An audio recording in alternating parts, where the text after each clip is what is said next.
Queridos amigos, estamos iniciando nuestro programa Ñandeyarañe Nuevo Testamento.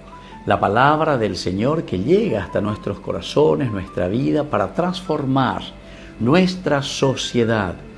Juntos queremos hacer este camino escuchando la palabra de Dios, la vida de Jesús, sus discípulos y ahora nosotros, que nos comprometemos en vivir los mandamientos y la palabra que Dios dejó en nuestro corazón. Iniciamos de esta manera Ñandeyarañe Nuevo Testamento. Pedimos la intercesión de nuestra Madre, la Virgencita, auxiliadora de los cristianos. Dios te salve María, llena eres de gracia, el Señor es contigo. Bendita tú eres entre todas las mujeres y bendito es el fruto de tu vientre Jesús. Santa María, Madre de Dios, ruega por nosotros pecadores, ahora y en la hora de nuestra muerte. Amén. Y así damos inicio a nuestro estudio bíblico Ñandeyarañe Nuevo Testamento. Bienvenidos a Ñandeyarañe, un espacio de reflexión donde compartimos con el Padre Víctor Luis Cabañas sus conocimientos sobre el Antiguo y Nuevo Testamento. Este programa cuenta con el apoyo de la Fundación Santa Librada. Comercial San Cayetano patrocina este espacio de evangelización.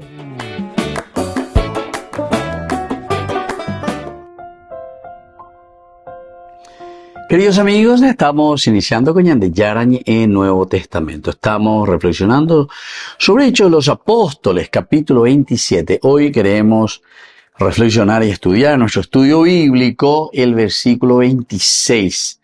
Nos dice así. Por eso, decíamos en el versículo 25, primero para entender el versículo 26, por eso mantengan el ánimo, dice, compañeros, pues yo confío en Dios, de que esto sucederá tal como me fue dicho. Y ahora viene el 26, que hoy subrayamos. Pero tenemos que encallar en una isla. Entonces Pablo aquí le dice, bueno, ave, ñandeña y meñaína, ¿verdad? Ya salvapata, según lo que me ha dicho el ángel del Señor, el que está ahí a mi lado, Shañandúa, él está hablando a unos paganos, pero él se levanta, toma liderazgo, al final alguien, y ella potaman de pea lleva. Están más de 14 días, decíamos, ¿verdad? Allí navegando, pero a la deriva. Pero entonces él le dice, bueno, aquí está el versículo ya 26, que es tomar una decisión. Por ahí vamos a apuntar, Gina, con este versículo 26. Y entonces la yagueroviante, ya popea, yagueroviapea, ñayembo epea, que amamos y por ambaiteña de San Pablo.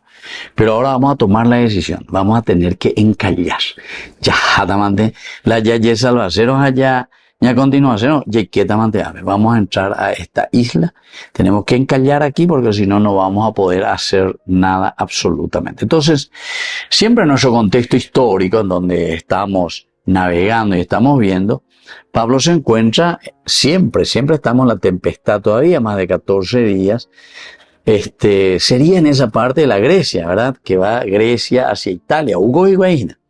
Y aquí es donde se encuentran con esta gran tempestad. Ahora, la tribulación ha perdido ya la orientación. Y también ha perdido el famoso pistes, ¿verdad? Entonces, que era esa esperanza. El pis, esa esperanza que ya no sabemos por dónde vamos a ir.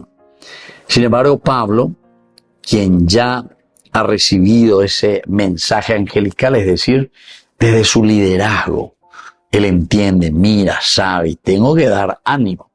Afirma con certeza, por eso ahí pues estaba la esperanza. El esperar quiere decir un accionar, pero porque hay una fe, la certeza que me hace caminar y actuar. Ya pone algo, pero es la esperanza de ahí cure guaperano, jañón de todo, sino que endere ya pone. Por lo tanto, afirma con certeza el destino del grupo, aunque aún sin saber cuál isla exactamente. ¿Se dan cuenta? Yo no sé todavía, pero sé que lo vamos a lograr porque es China. El profeta pues siempre mira la realidad. Hoy,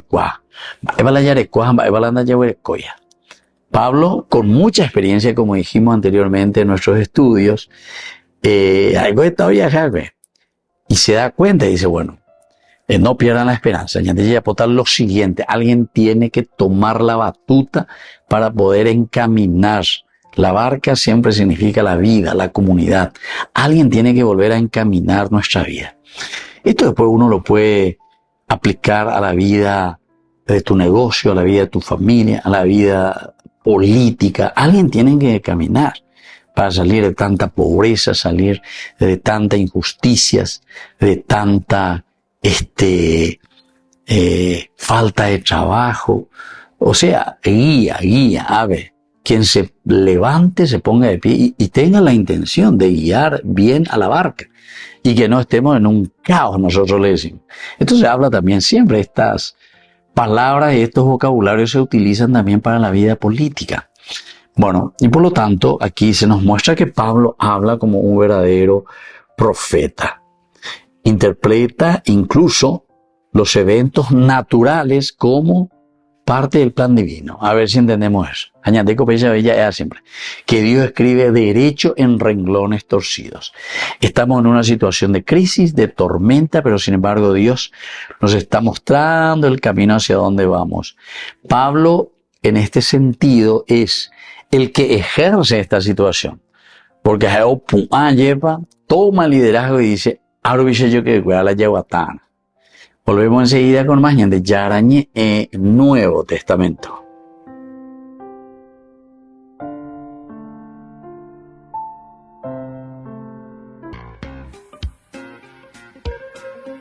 En la ciudad de Luque, la economía se llama Supermercado San Cayetano. Compruebe sus precios bajos en productos cárnicos de primera calidad.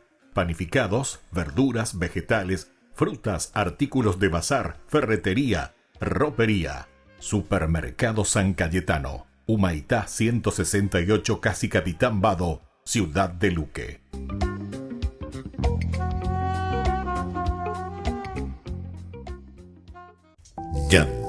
Yara Ñe presenta Cursos Modulares Bíblicos 2025. ¿Quieres profundizar en el estudio de la Palabra de Dios? Te invitamos a participar de nuestros Cursos Modulares Bíblicos 2025. Modalidad presencial, online, vía Meet. Todos los lunes de 20 a 21 horas.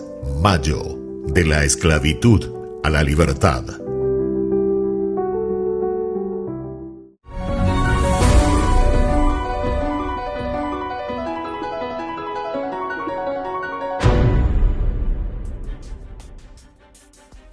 Desde fuera de Roma, quienes no conocen la dinámica del cónclave y su preparación hablan en términos electorales, plantean todo desde una perspectiva política, de izquierda y derecha, con la mentalidad de campaña, como si la mayoría de los cardenales tuvieran interés por salir vestidos de blanco.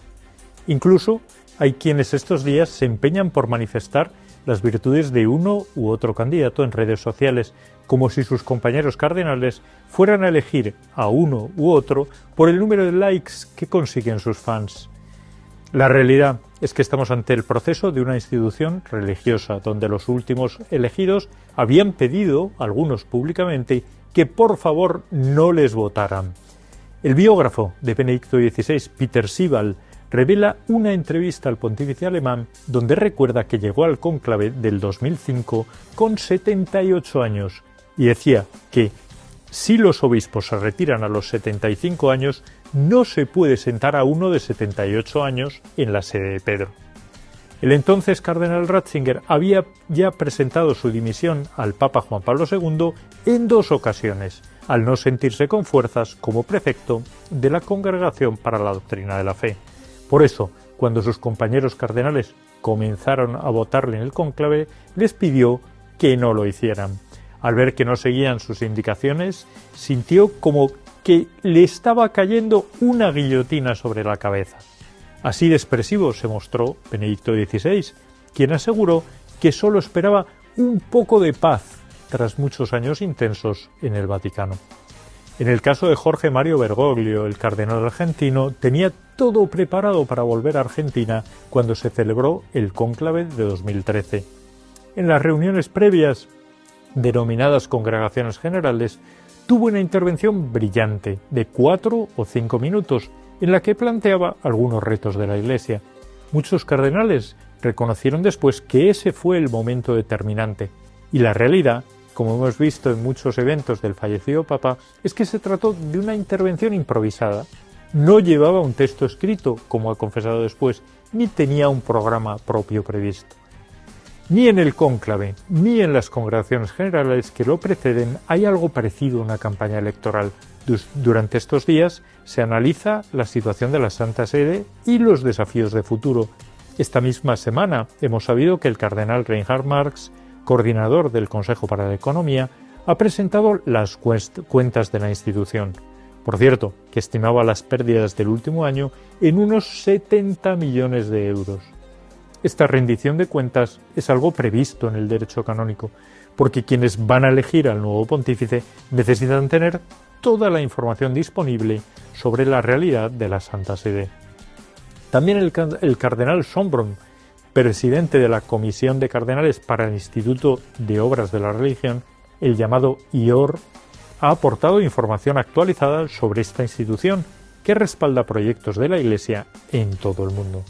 Los cardenales necesitan dialogar y conocerse, y por ello está previsto que todos los días de sede vacante hasta el inicio del concilio se reúnan en estas congregaciones generales.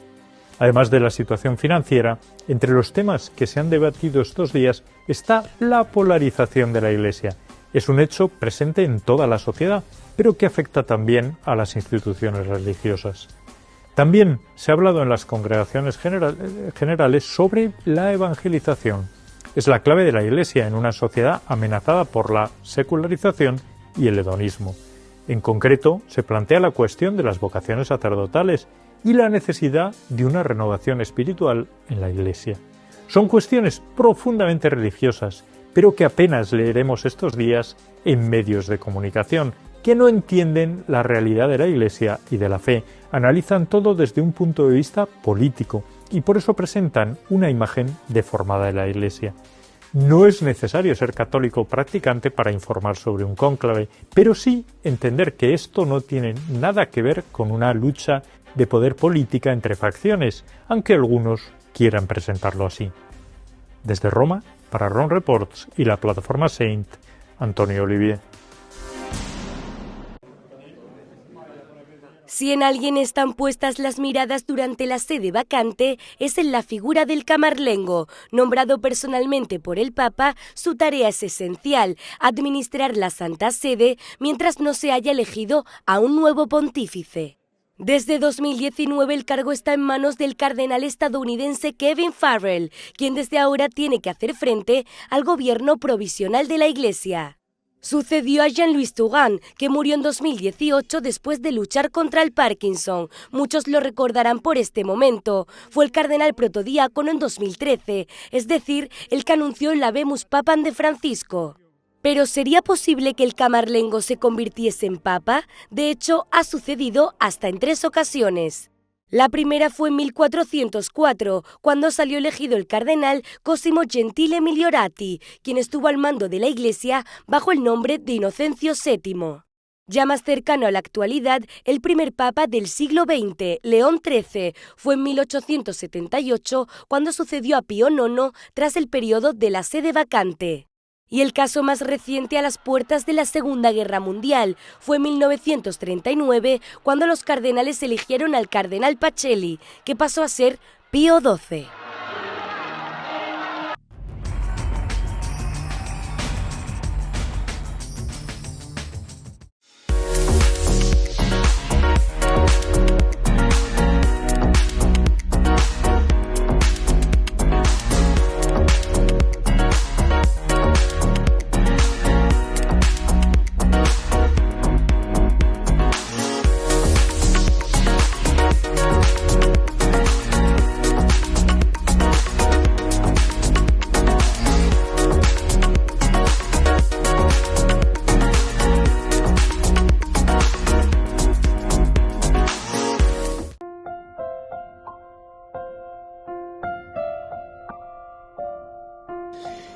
Queridos amigos, seguimos con Ñande Yarañe en Nuevo Testamento. Estamos con este versículo hoy 27. Era ya la 14ª noche que íbamos a la deriva por el Adriático, cuando a eso de la medianoche los marineros presintieron la proximidad de la tierra. Aquí miremos un poco este dato de la medianoche, decíamos, etc. Pero justamente en el momento más oscuro, recordemos un poco el Éxodo, cuando en el capítulo 12, versículo 29, nos habla también, esa era la noche, es la liberación de Egipto, del pueblo de Israel, Peñán de Yara. Quiere decir, era una esclavitud. Pero es ahí donde el ángel exterminador atraviesa, pasa, aparece en la noche. Es decir, la noche también, y es el pueblo judío el que está leyendo esto. Estos son judeo-cristianos. Entonces conocen muy bien el Antiguo Testamento, conocen muy bien lo que significa el Éxodo, conocen demasiado bien lo que significa la liberación, el pesaje, es decir, la Pascua, salir de la oscuridad a la luz, pasar de una situación tan oscura. A ver, en medio de la noche, por eso te dice, en el relato bíblico siempre es la hora de la intervención divina. La noche, la oscuridad es la hora de la intervención divina. Fíjense que también Jesús, cuando es condenado, después cuando va al Getsemaní, cuando Judas, ¿verdad?, lo traiciona, cuando él sale, dice, después de que haya recibido el bocado que Jesús le da en el pan, dice, ahí entró Satanás, es el momento de la intervención divina. Y después termina ese versículo diciendo, era noche, es decir, la oscuridad. Y este será el momento desde donde esa oscuridad, entonces, va a trabajar en el pueblo, va a trabajar en la comunidad. Por eso que esta es la misma hora en que Dios liberó a Israel de Egipto. Entonces, miremos un poco alguna de las cosas más importantes, porque nos decía que era la 14ª noche. Eso nos decía recién, una de las palabritas. El número 14, queridos amigos, en la Escritura tiene una carga simbólica muy importante. Es la carga simbólica del mesianismo. Mesianismo, 14, mesianismo. Fíjense también cómo utiliza Mateo sobre todo, ¿verdad? Entonces, 3 veces 14 los nombres, 3 veces 14, el último, el que nace, Yeshua, salvación, Salvador, Jesús. 3 veces, Mateo. Pensando en capítulo 1, a Pepe Viña, pero del versículo 1 hoy, y te va hablando de la genealogía de Jesús. 3 porque es el número de la perfección. 14 ahí está, que tiene el simbolismo del Mesías. Es el significado simbólico de que ahí está. La perfección máxima quiere decir. Mesianismo, 3 generaciones, o sea, 3 veces, y las generaciones, sino que los elementos más importantes dentro de nuestra historia de salvación. Entonces, por eso decíamos que Mateo también estructura la genealogía de Jesús en 3 ciclos de 14. 3 ciclos de 14. En el capítulo 1, versículo 17, podemos mirar eso, mostrando que 14, plenitud de generaciones. Plenitud de generaciones. Pablo después en su carta a los Gálatas 4:4 también va a decir, ¿verdad? Entonces, cuando llega el tiempo, dice, el kairos quiere decir entonces la plenitud del tiempo. Nacido de una mujer. Queridos amigos, cuando hablamos de mujer, para que no se preocupen tanto los protestantes, porque en Dula mujer, en Dula María, allá y tarobapamas y bella. Mujer quiere decir humanidad. Mujer quiere decir la nueva vida, ¿entienden? Por eso es que María tiene un rol y un papel demasiado importante. El negar este aspecto, sobre todo a la mujer, a María, a la Madre de Dios, esto es no entender absolutamente la Biblia, es no entender. Acuerdo que está en cualquier detalle y que no es lo esencial y lo fundamental que la palabra de Dios nos está queriendo transmitir. La palabra de Dios nos está queriendo transmitir aquí justamente, número 14, 3 veces 14, y ahí entonces cuando llega la plenitud, quiere decir el cumplimiento del tiempo, upeagola dice cumplimiento, kairos. Pero mi hago ya estudia, da y la piensa ya güero sapu, caindo bebé, naña entendéis bebé. Bueno, vamos a volver nosotros enseguida con mañana de Yarañe Nuevo Testamento.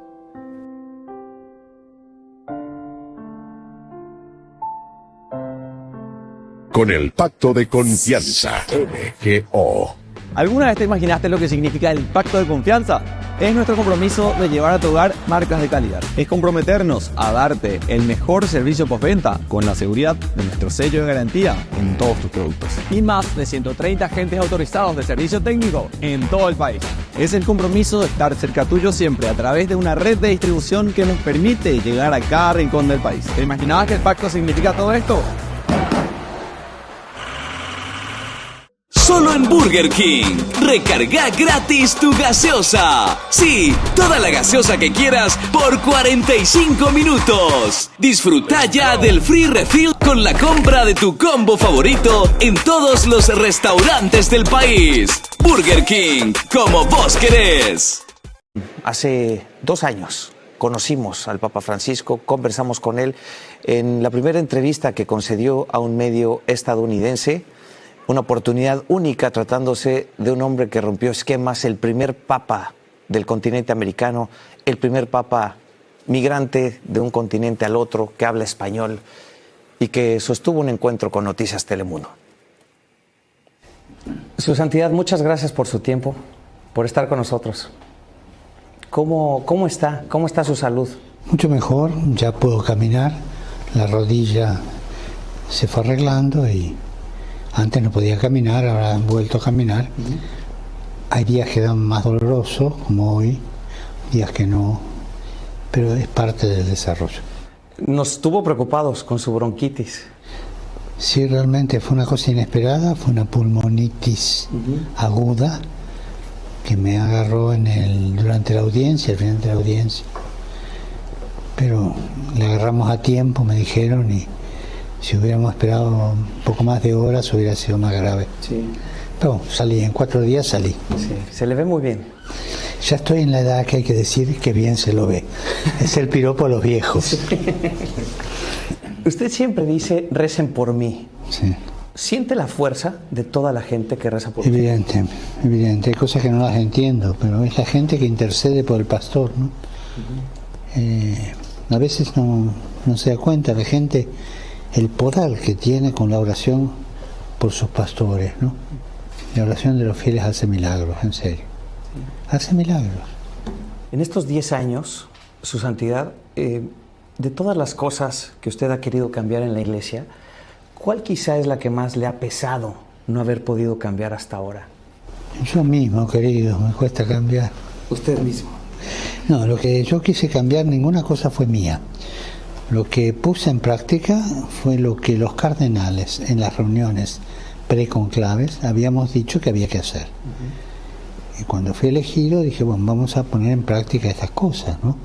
El sistema económico, las nuevas leyes del Estado, del Vaticano, la pastoralidad del servicio vaticano, que es muy importante.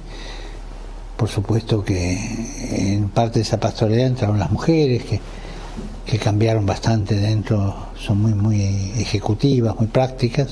La vicegobernadora es una mujer. Y se han cambiado muchas cosas, pero todo eso estaba pedido por los cardenales que se reúnen en las reuniones preconclave, que le llaman, ¿no? ¿Y qué siente que le falta por hacer? Todo.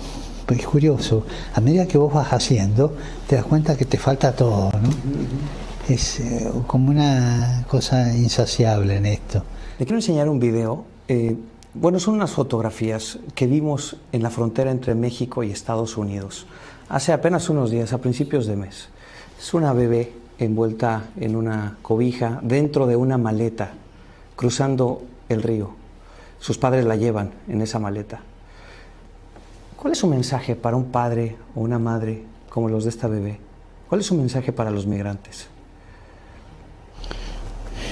Es un problema grave. Ahí, del otro lado, tienen un gran hombre, Monsignor Seitz, que el obispo siente. Pero el problema de los migrantes es grave. Es grave allí, es grave aquí, en las costas líbicas. Precisamente hay un libro en español que es la vida de un chico que viene desde Guinea. Tarda 3 años en llegar a España. Lo toman preso, lo hacen esclavo, lo torturan, cuenta toda su vida. Yo recomiendo ese libro porque se lee rápido, es chiquito, se llama Hermanito. Léanlo, ahí van a ver el drama de un migrante en la costa líbica, pero esto no es muy distinto. Sí. Ahora, ¿por qué la gente migra? Por necesidad. Una vez una mujer, una gran estadista, dijo, el problema de la migración africana hay que resolverlo en África. O sea, ayudando a África, pero lamentablemente África es esclava de un inconsciente colectivo, ¿no? Que es África es para explotarla. Y siempre se piensa en explotar África. Y eso tenemos que cambiarlo. Y de ahí todas las migraciones, ¿no? Sabe que hace unos meses entrevistamos al director mexicano de cine, Alejandro González Iñárritu, y él dice que migrar es morir un poco. Sí. ¿A usted le parece eso? Siempre, porque dejas el terruño. Soy hijo de migrantes y eso lo he vivido en casa. Usted mismo es migrante, pero además es papa. Yo nací allá, pero mis padres fueron migrantes. Mi padre fue ya de contador del Banco de Italia, él se fue para allá. Sí. Y usted viviendo en Roma termina siendo también un migrante. ¿Cómo también se muere un poco como papa migrante? Siempre, algo dejas. No es lo mismo el mate que vos te haces con el termo así que el mate que te da tu mamá o tu tía o tu abuela, calentito, recién hecho, no es lo mismo. Sí. Te falta el aire natal, ¿no? Hay una poesía muy bonita de Nino Costa en Piamontés que narra la historia de los migrantes, ¿no? Se llama Raza Nostrana, nuestra raza, ¿no? Y al final cuenta el destino de un migrante, ¿no? Que por ahí va y viene lleno de plata, se hizo la América, o si no, ahí se muere en un lugar desconocido y su vida termina en un cementerio, ¿no?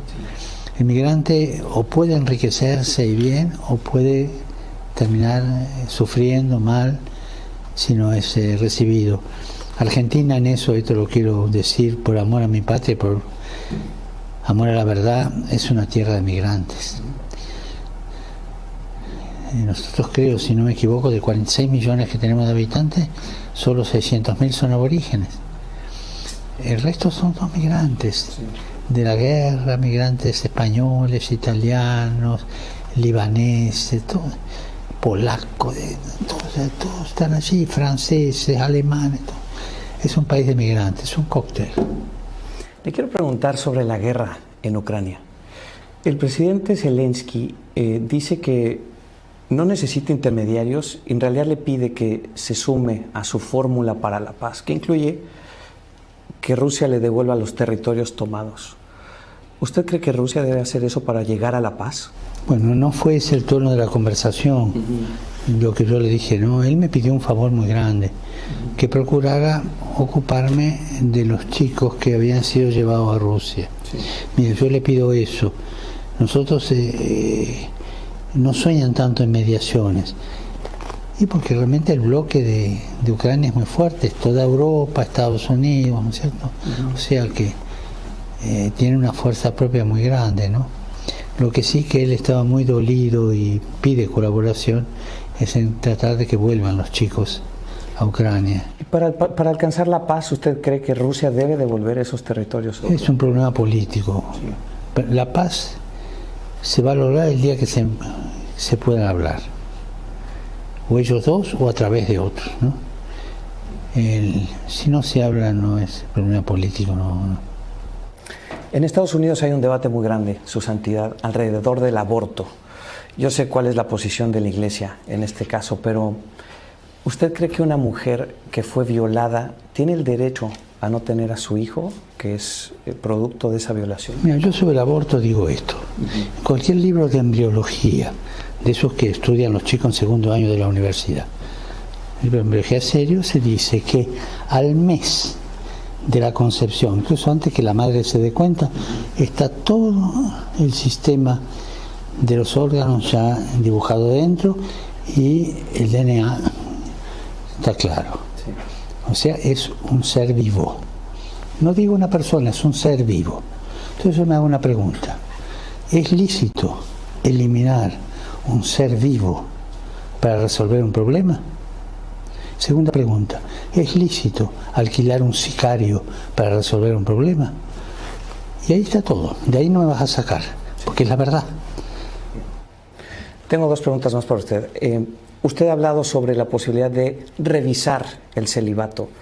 ¿Usted cree que el celibato está vinculado, tiene algo que ver con el abuso de menores dentro de la iglesia? Querido, el 32% en otros países 36% de los abusos es en la familia, tío, abuelo, y todos casados, o con los vecinos.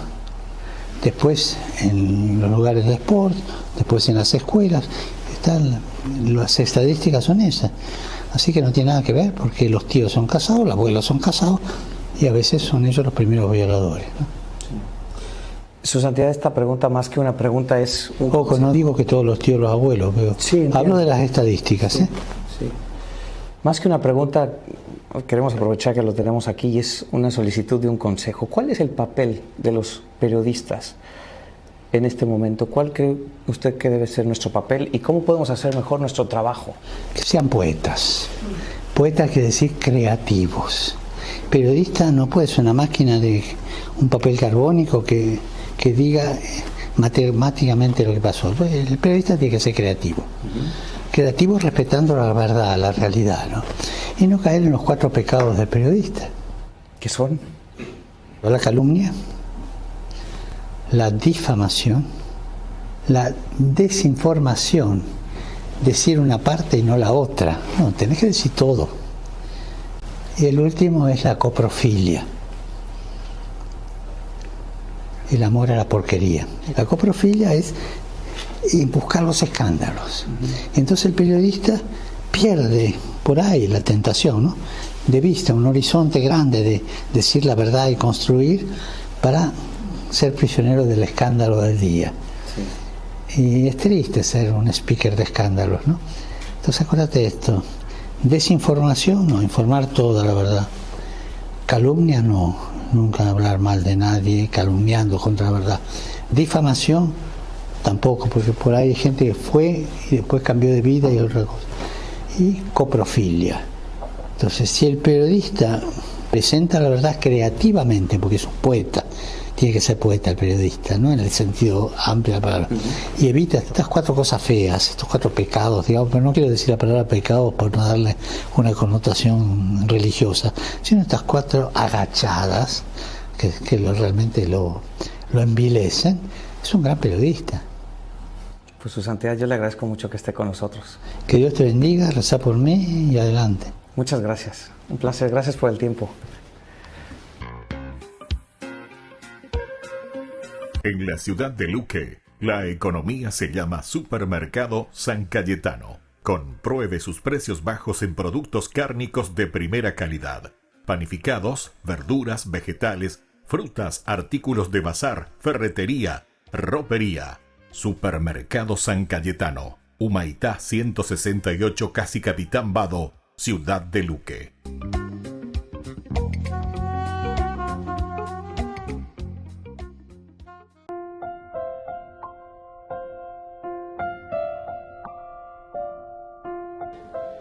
Queridos amigos, seguimos con Ñande Yarañe en Nuevo Testamento. Aquí tenemos muchas simbologías muy interesantes. Ya estábamos diciendo esto de echar la sonda, ¿verdad? 36, ¿verdad? Unos 36 metros primero. Significa lo que está cercano. Ahora estamos pasando un poco más adelante, hallaron aquí 27 metros, dice, 27 metros. Recordemos el 20 de por sí, el número 20 significa y puede ser interpretado como el símbolo de la espera prolongada. Espera prolongada. 20. El número 20 es espera prolongada, según la cabalística numérica. Encontramos en el libro de los números 14:29, también en el libro de los jueces, capítulo 4:3. Y después el número 15 también es símbolo bíblico de gracia y de liberación. 15 salmos de ascenso que nosotros tenemos, todo el número 15, lo que significa. Ezequías recibe 15 años de vida tras confiar en Dios. Este es el rey, ¿se acuerdan?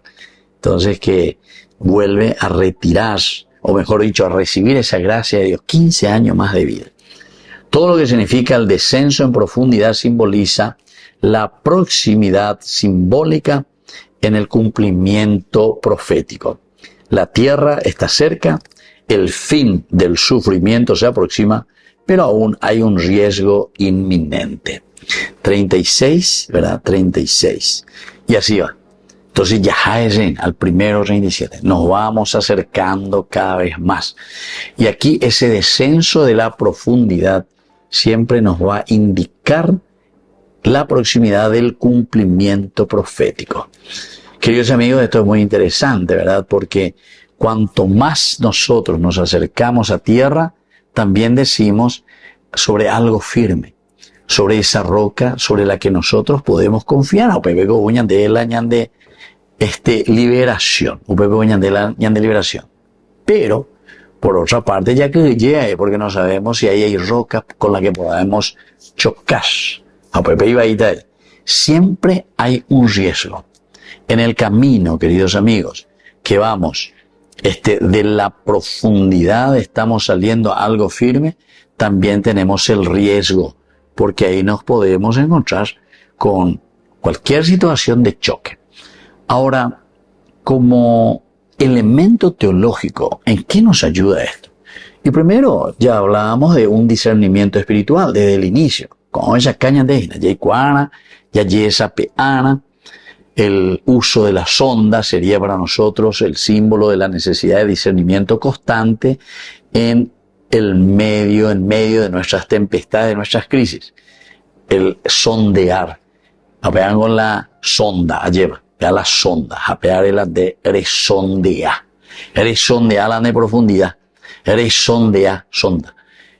Tu vida espiritual, bate cobaina. Ña sondea mía y bate cobaina y coñina. Ña ne mandu ababeña de yarare, ya poponaba las cosas. El sondeo. Vamos a sondear un poco a ver cómo está la realidad. Bate cobaina ave y pipucubaina. Y todo eso vamos a ir viendo. Aveña de penerina. Y cuando somos penerí, atención, puede haber algo que nos fracture, que nos quiebre, porque estamos sondeando y nos damos cuenta que también es un riesgo. Por otra parte, estamos sondeando y estamos diciendo, aquí hay algo seguro. Estamos llegando a tierra firme. En fin, todo lo que uno pueda ir entendiendo. La iglesia también siempre como una barca apostólica no debe guiarse por las apariencias. No. La apariencia de hoy anda ya, sino que tenemos que hacer una lectura constante de la profundidad de los tiempos. Tenemos que hacer una lectura constante. Ña sondea, eva amor, viva la yaguatañina. Ahora, una segunda interpretación también teológica, pedagógica para nosotros de enseñanza, que la profundidad, siempre lo que encontramos, es esa profundidad que existe entre lo humano y lo divino. ¿Qué profundidad de Dios tenemos en nuestra vida cristiana? ¿O somos muy penenis, somos muy superficiales?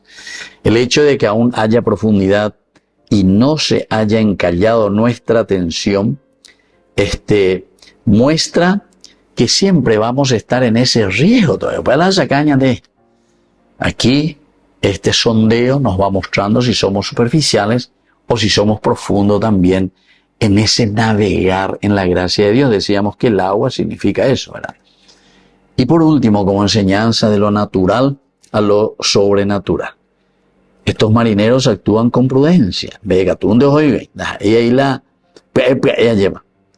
Pablo actúa con fe más bien escatológica, es decir, toda esta teología que nosotros entendemos, Lucas es el que escribe, entonces es una teología de Pablo. Esta teología está encarnada en su experiencia. ¿Cómo somos de profundo o cómo somos también de superficiales? Providencia guía incluso en la noche más profunda. La providencia, ver antes, quiere decir antes, videncia, providencia, ver antes cómo el Señor actúa y cómo dirige también nuestros pasos. Queridos amigos, aquí hay mucho todavía por reflexionar. Nosotros nos quedamos hasta aquí. Les dejo la bendición del Señor, que nos bendiga siempre. Y que no seamos superficiales, sino que busquemos siempre la profundidad, la búsqueda de Dios en nuestro corazón, en nuestra vida y en nuestra sociedad. Queridos amigos, ahora entonces volvemos enseguida con más en Yarañe e Nuevo Testamento.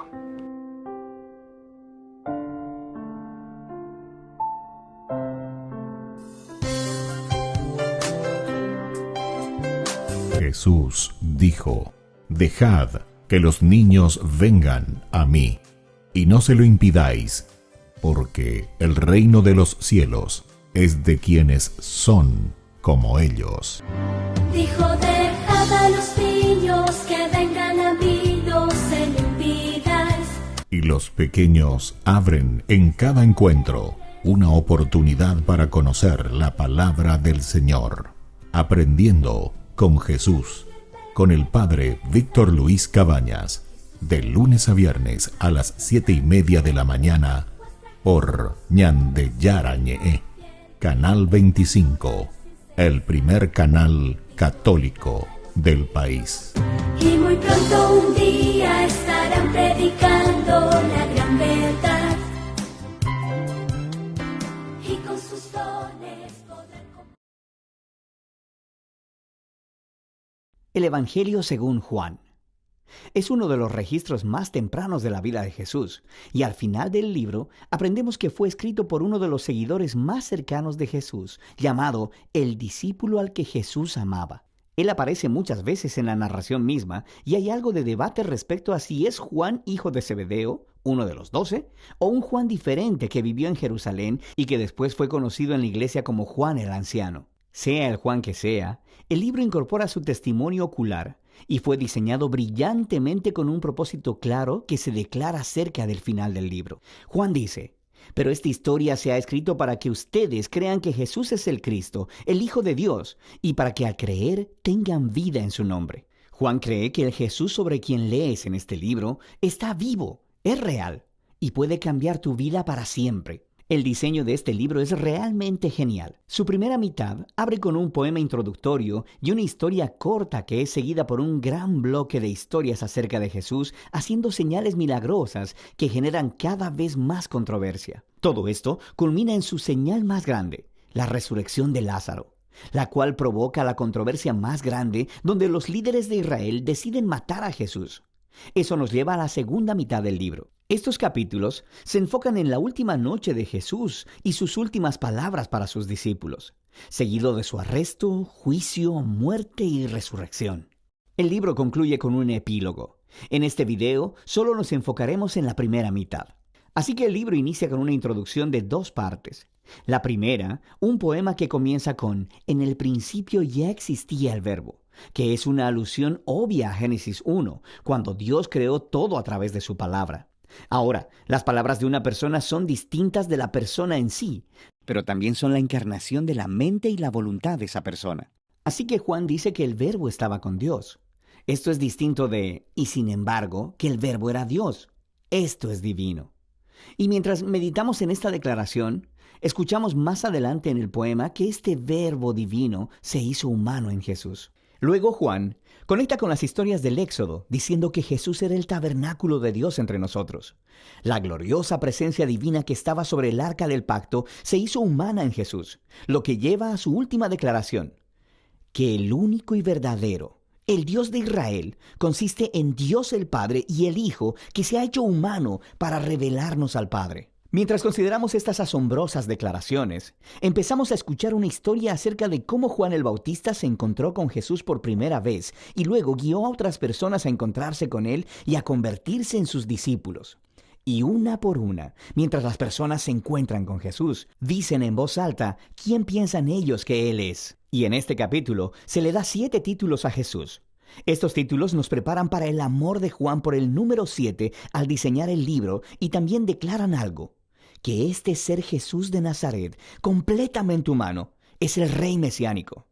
Él es el Maestro de Israel y Él es el Hijo de Dios que morirá por los pecados del mundo. Esta es una afirmación muy grande acerca de una persona, y ahora Juan va a respaldarla a través de las historias en los capítulos del 2 al 12.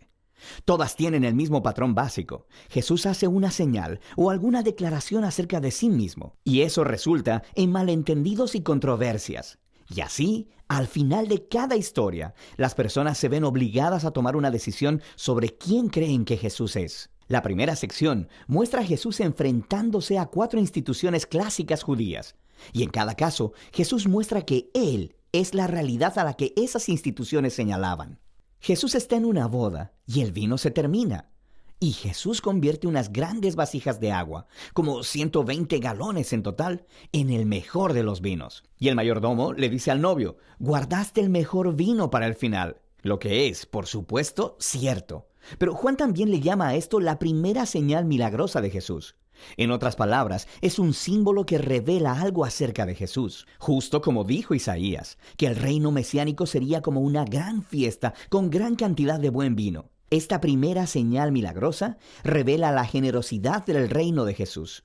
Después, Jesús se dirige al templo de Jerusalén, el lugar donde el cielo y la tierra se supone que deben unirse y donde Dios se encontraría con su pueblo. Y Jesús ejerce su autoridad sobre él, expulsando a todos los cambistas, deteniendo las ofrendas de sacrificio, y cuando los líderes del templo lo amenazan, él dice, destruyan este templo y en 3 días lo levantaré. Jesús está declarando que su muerte sacrificial venidera es el lugar donde el cielo y la tierra verdaderamente se unirán. Su cuerpo, que será asesinado, es la realidad hacia la que el edificio del templo apunta. Luego Jesús tiene esta conversación durante toda la noche con un rabí llamado Nicodemo, que piensa que Jesús es igual que él, otro rabí y maestro para Israel.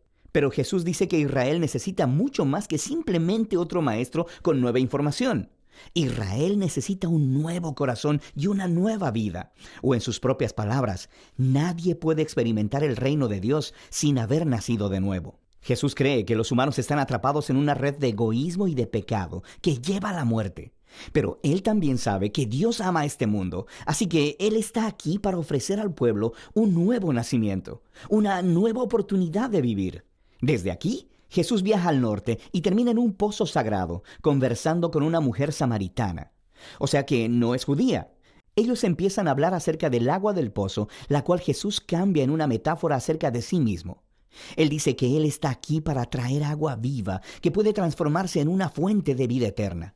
Ahora, en Juan, este término se refiere a una nueva calidad de vida, una que está llena del amor eterno de Dios, y es una vida que puede empezar en el ahora y continuar hacia el futuro. Después de esto, Juan ha diseñado otra colección de historias que tuvieron lugar durante 4 de los días sagrados judíos, o fiestas.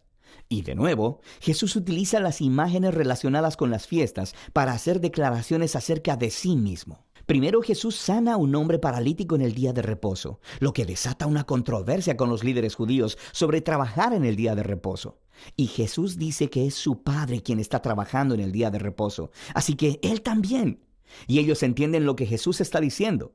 Él estaba llamando a Dios su Padre, haciéndose igual a Dios, así que quieren matarlo.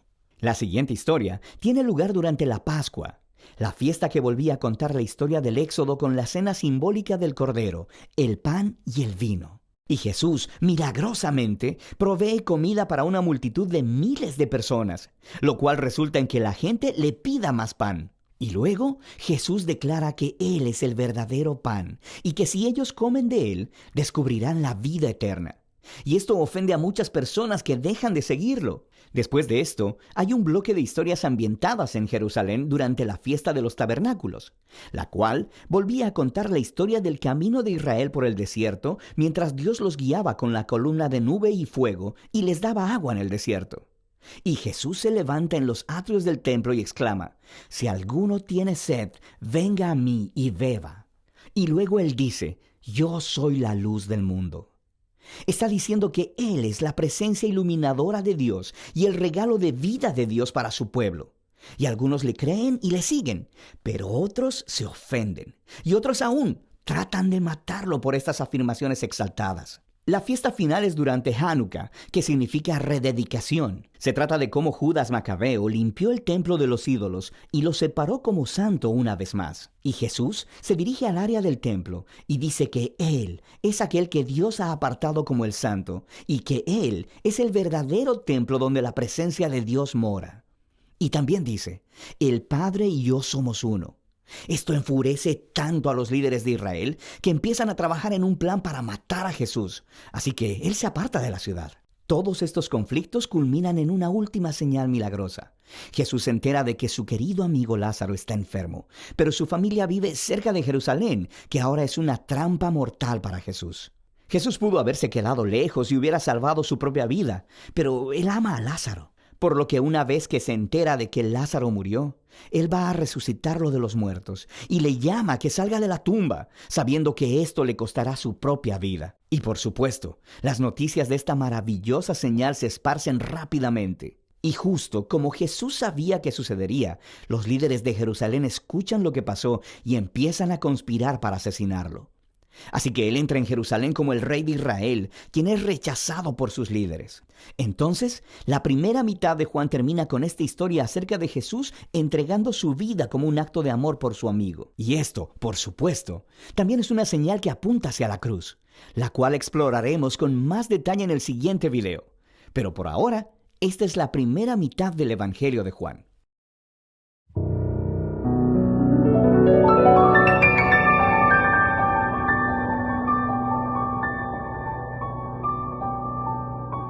Dios Padre Todopoderoso, te pedimos con mucha confianza crecer en la fe, ser constantes en la esperanza y perseverantes en el amor. Tú concediste a tu siervo sacerdote Julio constancia y fortaleza en el servicio sacerdotal a toda la Iglesia. Concédenos la gracia de ver reconocidos sus méritos como modelo de vida cristiana y el honor de los altares. Otórganos imitar su ejemplo y amar siempre tu voluntad. Por Jesucristo, nuestro Señor. Amén. Hermanos en la fe, les invitamos a ser parte de una hermosa misión evangelizadora, marcando la diferencia. Vuestro apoyo es fundamental para el sostenimiento del primer canal católico en Paraguay, Ñande Yara Ñe. Cada día tocamos corazones, brindamos esperanzas y compartimos el amor de Dios con aquellos que más lo necesitan. Sus talentos, sus recursos, el apoyo financiero, todo cuenta.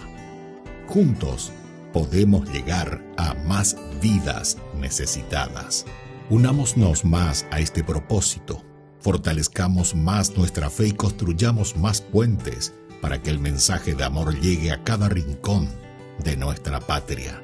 Únanse a nosotros, colaborando con el primer canal católico del Paraguay, Ñande Yara Ñe, marcaremos la diferencia. Llevemos más la esperanza y el amor de Dios a todos para ganar indulgencias.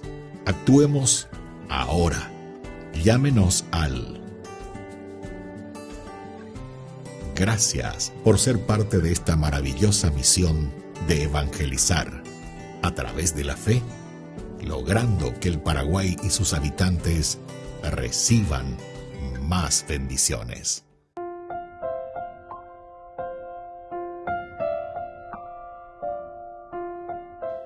Queridos amigos, seguimos con Ñande Yara Ñe, Nuevo Testamento. Estamos reflexionando este hermoso libro del Nuevo Testamento, Hechos de los Apóstoles, capítulo 27, y este versículo 29, temiendo que fuéramos a chocar contra las rocas, arrojaron 4 anclas por la proa, ansiando que pronto amaneciera.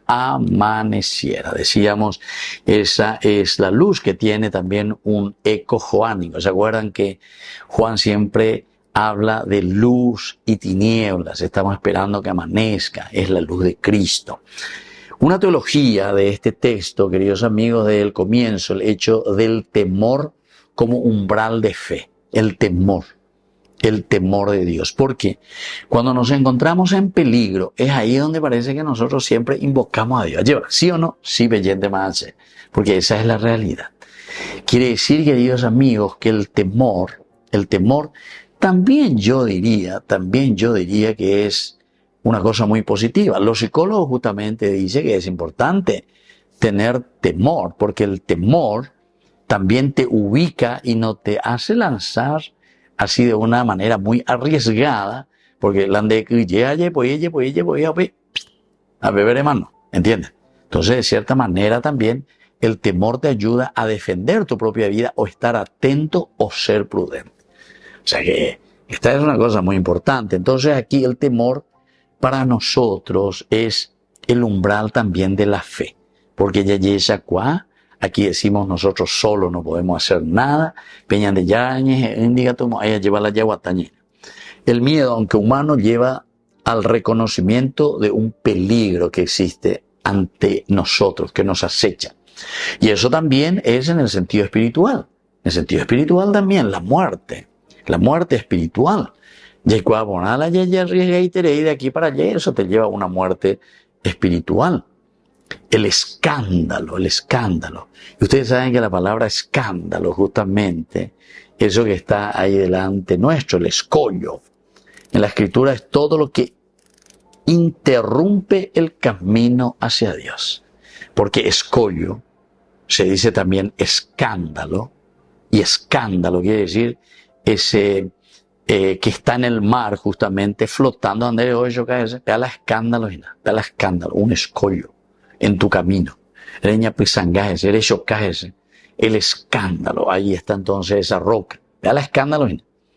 Es el motivo de tropiezo, es el motivo de choque contra esa persona que se encuentra ahí, ¿verdad? Por lo tanto, en la Escritura es todo lo que interrumpe, decíamos, el camino hacia Dios. Pero este temor, por eso que el miedo es importante, me ayuda para discernir también, porque si hay que ver, cuál es el camino, y no me voy a lanzar, no me voy a arriesgar nomás, sino que voy a meditar y voy a discernir. Ese es un primer elemento importante. Un segundo elemento, aquí que estamos mirando del sentido teológico, las anclas. Anclas como un símbolo de esperanza, porque ya debe lancen o tiren o bajen, no sé cómo dicen los marineros, lancen anclas, ¿verdad? O bajen anclas.